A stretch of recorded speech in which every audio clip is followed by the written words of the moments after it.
여자분이 한 분 나와 있었고 경찰들은 한 20명 정도, 20명 정도 왔다 갔다 오고 방패 맞들고.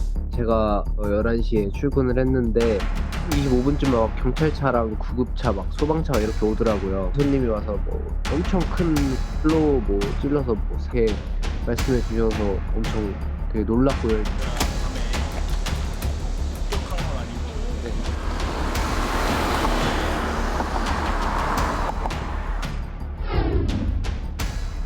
자, 120cm 길이 1번도 난동이 벌어졌습니다. 40대 가장이 참변을 당한 겁니다. 아무 이유도 없습니다. 아, 이게 무슨 일일까요? 이경민 변호사 나와 계신데 우선 화면을 좀 보면 설명을 할까요? 첫 번째 화면 좀 보시면서 설명 좀 해주세요. 이게 무슨 일입니까, 지금 이게? 네, 이게 지난 29일 밤 11시 반에 있었던 일인데 그때 당시에 피해자 남성은 담배를 피기 위해서 나갔던 상태입니다. 밤 11시니까 늦은 밤이네요. 그렇죠. 지금. 예. 담배를 피기 위해서 그러니까 일상생활을 하고 있는 중이었죠. 그렇겠죠. 나갔는데 아파트 정문에서 지금 가해자랑 마주했고 그때 당시에 가해자가 일본도 도검인데 120cm짜리를 들고 있었습니다. 그 우리가 알고 있는 그 긴 그렇습니다. 예. 일본도. 예. 그리고 그 칼날만 해도 80cm에 이른다고 하거든요. 근데 그거를 이제 한 번만 휘두른 것도 아니고 예. 이 휘둘러서 상처를 입히고 나서 이 피해자가 신고를 위해서 도주를 하고 있는데 예. 그 와중에도 따라가면서 여러 번 이제 휘둘러 가지고 어쨌든 병원에 이송을 하는 과정에서 과다출혈로 사망을 하게 된 그런 사건입니다. 이 가해자와 피해자가 아는 사이가 아니라고요? 그렇습니다. 같은 동네 주민은 맞지만 일면식도 없는 그런 사이였고요. 그렇기 때문에 뭔가 원한이 있었으면 뭐 그것도 이제 뭐 문제가 되겠지만 아무런 그런 것도 없이 그냥 바로 가서 이제 휘둘렀다라는 게 그것도 피하고 또 도망을 치는 사람 따라가서 그랬다고요? 그럼 이거는 무슨 의도를 갖는 것처럼 보이잖아요. 그 자체는. 그렇죠. 뭔가 이제 정말로 이제 뭔가 안 좋은 그런 원한 관계가 있어서 그렇게 휘둘렀는지 여부에 대해서 이제 조사를 해봤더니 또 그것도 아니라고 피해자는 밝혔습니다. 그래서 경찰에서 그 범행 동기에 대해서도 이 부분은 또 오리무중이다 이렇게 해가지고 지금 어쨌든 구속영장을 신청을 한 상태인데 일단은 그 동기에 대해서는 계속해서 조사를 해가야 될 것 같습니다. 지금 이 희생되신 분이요. 40대 가장으로 알려진데 화면 좀 보겠습니다. 지금요. 초등학교 3학년 그리고 4세 아들을 둔 아빠랍니다. 잠깐 담배 피우는 사이에 이런 참변을 당했는데 송영훈 변호사. 40대 가장 아빠.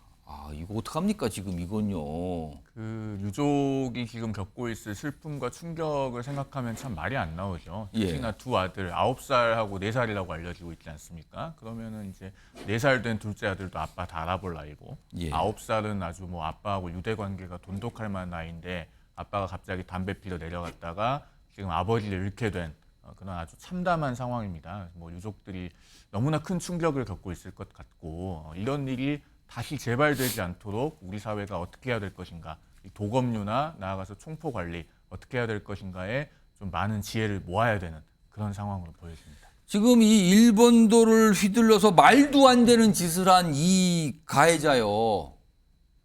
경찰에다 뭘 얘기를 했답니다. 화면 좀 보겠습니다. 이게 무슨 말입니까, 지금요? 누군가 내 귀에 도청 장치를 설치했다. 피해자가 날 감시하는 현 정권에서 보낸 스파이라고 생각해서 범행을 저질렀다? 이용민 변호사, 저런 말 했다는 거 이거 정신적으로 이상한 거 아닙니까, 저건? 일단은 저 발언만 봐서는 뭐 정신적으로 이상해 보이기는 한데 예. 근데 문제는 이제 도검을 어쨌든 소지를 하고 있으니까 그때 당시에 허가가 났던 걸 보면 정신적으로 문제가 없었기 때문에 이 허가가 났지 않았겠느냐 이렇게 추정을 해볼 수는 있거든요. 예. 근데 그럼에도 불구하고 지금 저런 발언을 하고 있는 것을 보면 정말로 뭐 그 사이에 정신적으로 뭐 심신상실에 이를 정도로 뭐 악화가 됐을 수도 있고요. 예. 아니면은 자신이 뭐 지금 이 범행을 저지르고 나서 책임을 회피하기 위해서 뭔가 자신의 상태가 정상적이 않다 뭐 이렇게 이제 발언을 하는 것일 수도 있는데 둘러댈 가능성도 있다고 보시는 그렇습니다. 거예요? 예. 근데 어쨌든 공격성을 띠는 그런 내용들을 봤을 때는 이게 뭐 우발적인 범행은 절대 아닌 것 같고 그리고 그 이전부터 약간 이상한 행동이 있었다면서요, 지금 그렇죠. 나오는 얘기가. 예. 지금 뭐 도검 소지와 관련해서 경찰이 출동했던 건 아닌데 이전에도 고성을 지르고 욕설을 하고 이제 그런 게 있어가지고 은평구뿐만 아니라 뭐 종로구 일대에서도 경찰이 7번 정도 출동을 했던 적이 있다라고 하고 있거든요. 그래서 그런 정도로 좀 뭐 정신적으로 좀 온전하지 않아 보이긴 한데 어쨌든 그 부분에 대해서는 정말로 병원 진료를 받은 게 있는지 정신과 전문의를 통해서 이제 그런 부분들은 좀 감정을 통해서 확인할 필요성이 있어 보입니다.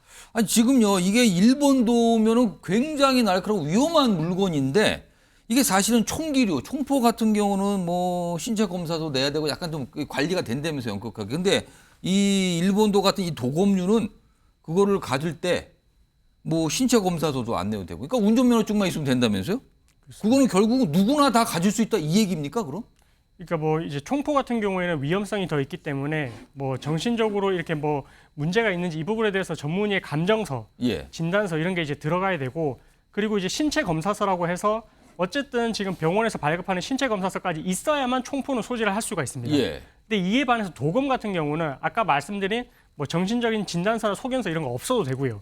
그리고 신체 검사서 같은 경우에도 병원에 그렇게 갈 필요 없이 운전면허증을 소지를 하고 있으면 이 부분 서류도 제출할 필요가 그럼 없습니다. 운전면허증이 있으면 누구나 다 저거 살 수 있다 이겁니까? 그렇습니다. 그렇게 따지고 보면 뭐 20세 이상의 20세 이상의 성인 중에 운전면허증을 소지를 하고 있다면 뭐 이런 부분에 있어서 도검을 소지하는 데 있어서는 크게 제약이 없는, 예. 법적으로 지금 크게 제약이 없고, 그리고 이후에도 이제 총포 같은 경우에는 가지고 있는데 3년 동안 이제 3년 이후에 갱신을 해야 되는데 도검에 대해서는 또 3년 이후에 또 갱신을 할 필요도 없습니다. 그렇기 때문에 그 사이에 혹시나 극단적으로 뭐 정신적으로 문제가 생겼다 하더라도 이걸 계속해서 소지를 하는 데 있어서는 뭐 법적으로 규제할 방법이 없는 상황입니다. 총포도 위험하지만 이런 도검은 정말 위험한 흉기예요. 이게 관리가 안 되고 있었던 겁니다. 이런 일이 벌어졌습니다.